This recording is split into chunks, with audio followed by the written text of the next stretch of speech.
Hey there, Paul Wagler here for Rise Now and the 2-minute wake-up call. I'm standing here on the banks of the mighty Nith River in New Hamburg. It's frozen over. You can see the snow is up on the ice, and we're in the midst of winter once again here in southern Ontario. And sometimes in the midst of the winter seasons of our life, which can happen at any time of the year, where we feel like there's not a lot happening and there's no growth, and maybe the trees of our life feel a bit bare like the ones that are behind me here.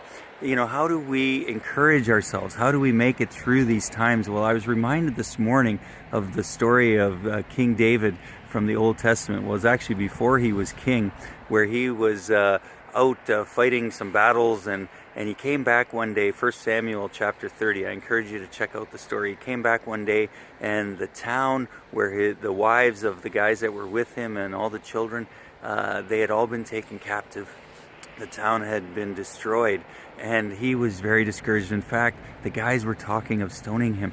And then it says in verse 6 of chapter 30 in 1 Samuel that David encouraged himself in the Lord. Well, how does he do that? How did he do that? How do we do that in the midst of these dark times, in the midst of these winter seasons of our life? Well, David, we think of the Psalms that he wrote. The Lord is my shepherd, I shall not want. The earth is the Lord's and everything in it.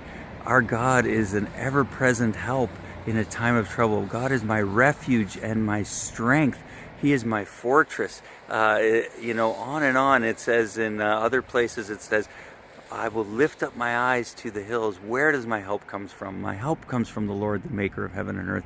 So I'm sure in those times, David was recalling the things that he had written and that came from the relationship that he had with God. And that is how we can encourage ourselves in the Lord.